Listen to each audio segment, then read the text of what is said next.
Touchdown, chillers! Dito na kami ngayon sa Dasma. First client. Kabalan dito rin sa architect. Okay, touchdown, chillers. Time check po, 7:05 na ng gabi. Ayan. Ano yung napipilitan na lang akong mag-vlog?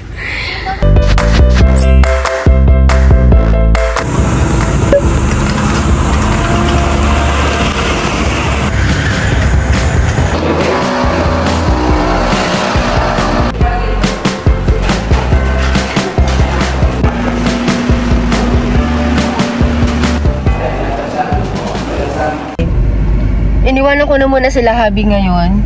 Aalis kami ni Niknik. Mag-o-ocular po kami. Pero ilalas na lang namin yung Tagaytay. Para pabalik din kami dito. Bali, umuwi na rin kasi yung may-ari ng bahay, sila sir. Tapos lahat ng family niya. At actually, nasa likod nga namin sila ngayon eh. 2 days lang sila nagstay dun sa kanilang bahay, bakasyonan. Wow, bahay bakasyonan lang yun. Ngayon, mag-ocular kami dahil malapit rin naman dito yung pupuntahan namin. Kaya pinilit ko na talaga na masegwihan. Pagbalik po kasi namin ng Maynila, meron kaming 3 or 4 pala doon na i-ocular din. Shout out po, pasensya na kayo. Medyo natatagalan. 2 antipolo po yun eh. Isang Pasig, isang Caloocan. Valenzuela ba yun? O tsaka North Caloocan. Oo, at tsaka isang Nueva Ecija. May Pampanga pa nga eh. Ayun, but anyway, naka-note naman po kayo. Lahat po ako pong mag-o-ocular lahat niyan. Dahil, syempre, the more na maraming ocular, marami ring ginagawa sa bahay. So, hindi talagang pwedeng kami ni Habi magkasama. Buti na nga lang si Niknik kahit paano magaling din mag-sukat, marunong magsukat. Kasi siya yung gumagawa ng mga metal or frame na mga gawa sa bakal sa amin. Mga gawa sa stainless. Pero sa ngayon, sabi ko nga sa kanya, mag-hire siya ng isa na pwede niyang kapalit dahil hindi rin talaga siya uubra. Dahil pag ubalik namin ng Manila, nag-o-ocular, nagde-deliver din. Ayun, sa mga naghahanap pala kay Denden, sa Denden po ay sobrang busy din. Malakas rin po kasi yung niya, labas niya ngayon sa sound system siya nagtatrabaho. So kaya galit-galit talaga kami ngayon, kailangan namin samantalahin. Yun nga rin yung advice sa amin ni Sir kanina eh, sabi niya, okay lang yun, the more na busy, ibig sabihin mas maraming clients. At masaya po ako sa ganyan. Yan, sana walang traffic. Kung mapapansin niyo pala, chillers, iba po yung boses ko ha. May ubot-sipot na kasi ako. Inaabot na.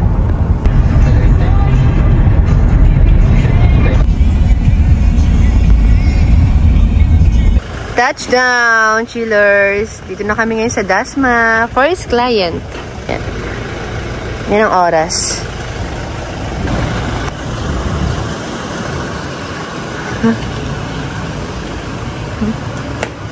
Okay, sukat ng pinto.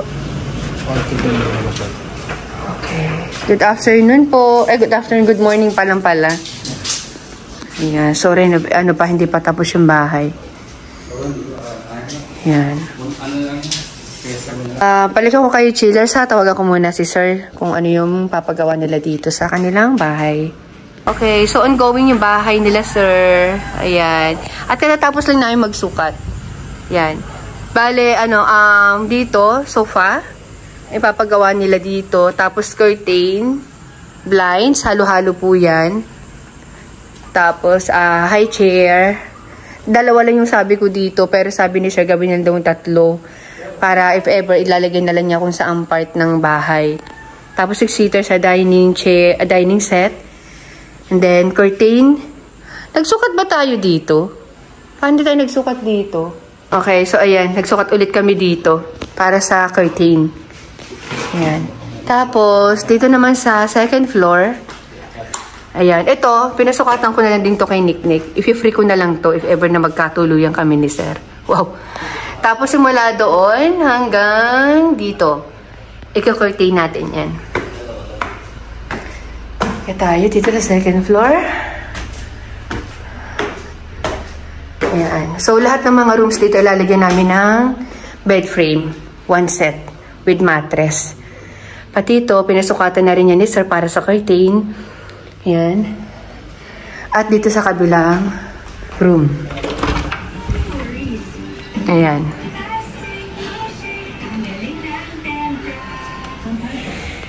Dito din, yung master's bedroom. Ayan. Tapos, dito. Yan. Nag-recommend ako na palagyan ni Sir yan. Kahit hindi siya nagsasabi kasi nga may kapitbahay dun, no. Kita sila dito sa loob. And then, sa rooftop. Dito pwede rin sila dito maglagay ng upuan o coffee chair. Coffee table. Nagawa sa ratan or bakal. Kasi medyo mahampiyasan ng ulan dito pag umuulan dahil naka-open dito. Tapos, dito pa sa rooftop. Yan.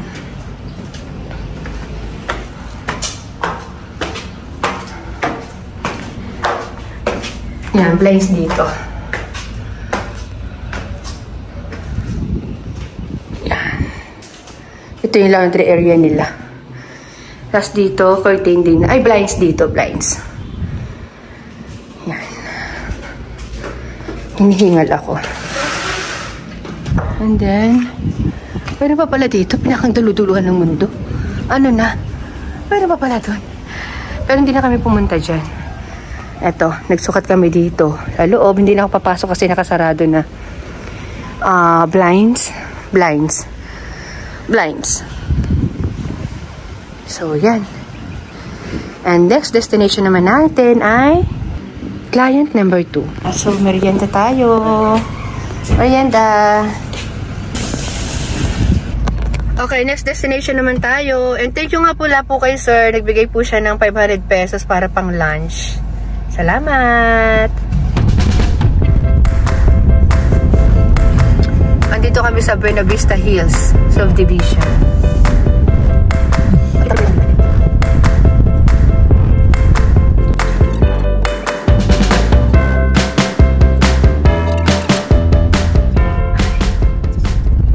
Dito na kami. So, ginagawa pa yung bahay. Hello po! Magandang hapon. Kabala dito rin sa architect. Siya yung kakausapin namin regarding dito sa bahay ni Madam. Anong papagawa niya? Sa lahat daw po. Okay, living, dining, at yung master's bedroom. Okay. At yung kitchen. Okay. Sige po. So, balikan ko na lang kayo, chillers ha. Magsusukat muna kami. Ayun, katatapos lang namin magsukat at nandito na rin lang ako sa taas. So, uunahin ko na yung dito sa taas na ipakita sa inyo. So, ito yung living room dito sa second floor. Yan, sinukatan na namin yan ng pang blinds tsaka pang curtain. So, si ma'am na lang ang bahala kung ano yung gusto niyang ipalagay dyan. And dito, yung dalawang room. Ayan. Wala pang ilaw dito, chillers ha. Ito, 4 blinds lang ako dito. Hindi ko na siya sinukatan ng pang curtain kasi hindi naman babagay. Tapos, dalawang single bed daw dito ang ilalagay, sabi ni architect.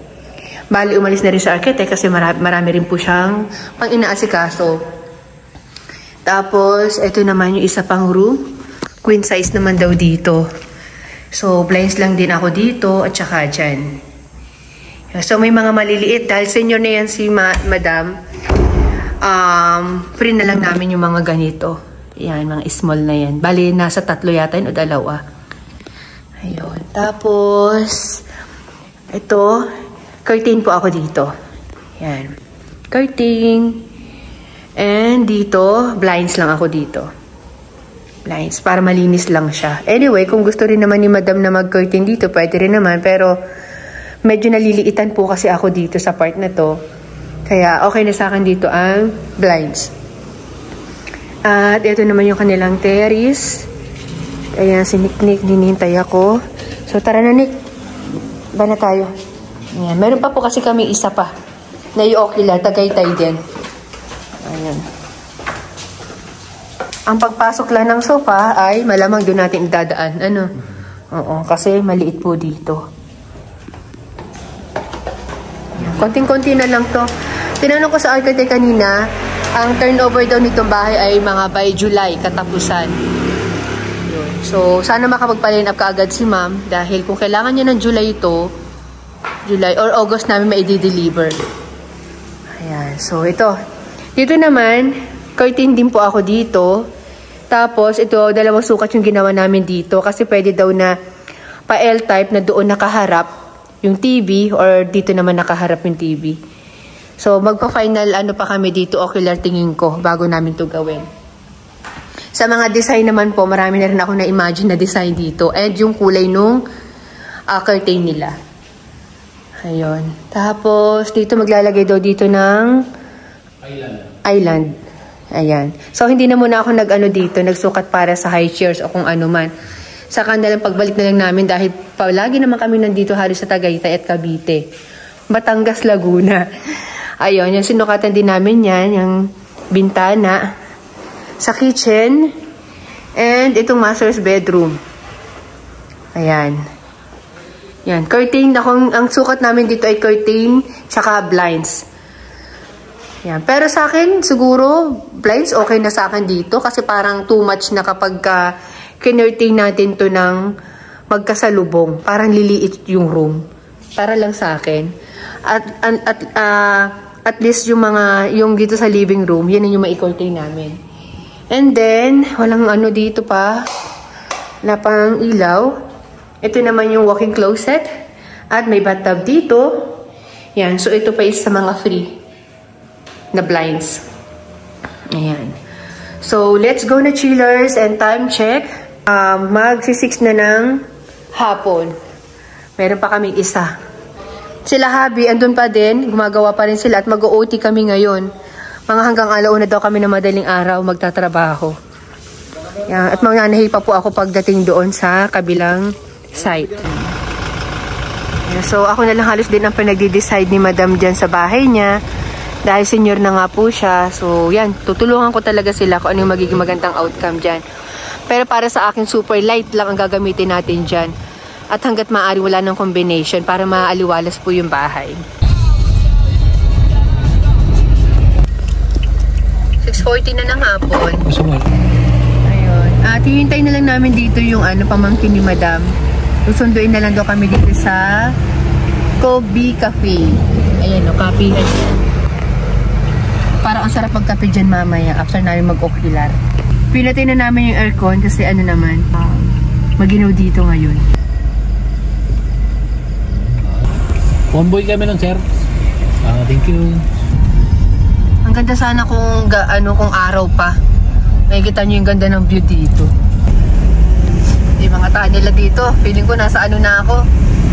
Pang dimension ng mundo. Sa Negro lang na tayo. Ganda. Kung saan na lang tayo nakakarating. Wow, ganda. Sayang chillers, hindi nyo makita. Nag-enjoy kami sa daan. Hindi siguro sa Pasko rito, no? Ano pa naman, baka mga August pa mag-start sila pa-line up. Kitang-kita. Ang ganda dito, promise. Ang code natin dito, Netherlands. Netherlands. O kaya Palacio. Okay, touchdown, chillers. Time check po, 7:05 na ng gabi.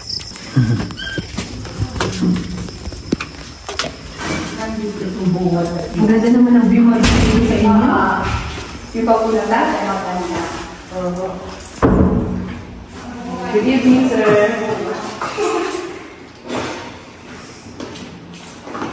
Ito kasi mo siya doon. Minsan kasi bago.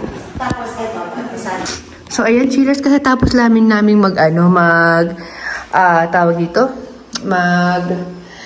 ocular visit. At ayan, mayroon nga dito isang kwarto. Lalagyan namin yan ng bed frame.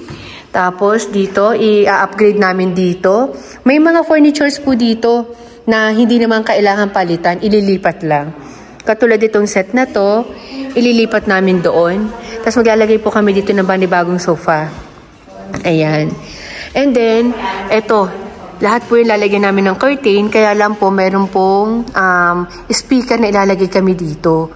So, medyo meticuloso yung gagawin namin dito, kaya kailangan po namin bumalik dito ni Habi by Saturday. Yan, may mga couch naman dito na tingin ko pwede naman nilang gamitin yan sa ibang parts ng bahay. Tapos doon sa second floor, pumunta kami kanina. Hindi ko na kayo isasama doon, chillers, ha? Bali, doon, may 2 room doon na lalagyan din namin ng bed frame. Ayan. So, yan. And ang oras po ay 7:30 na ng gabi. Ayan, makakauwi na rin kami at meron pa kaming install doon ng curtain sa Tanawan, Batangas. Magnanay na ng gabi. Nag-drive-thru na lang muna kami ng coffee. Medyo malaylayo pa kami. Tsaka french fries. Ayan. Ano yung napipilitan na lang akong mag-vlog. Parang napipilitan na lang din akong kumain. Tapos mag-take out na lang din kami ng ng burger sa Jollibee or sa McDo na mas malapit dun sa amin. Sabi ni Habi, tumawag.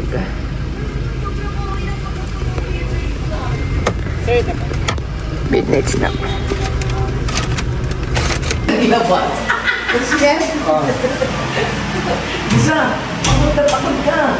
May merienda muna sila. Yung pang-kupsit. Tutulog na tayo. So, yun yung chillers and time check. Ayan, 11:45 na ng gabi. Pipilit ko na lang mag-vlog. Ayan, merienda muna. At bukas maaga po kami gigising.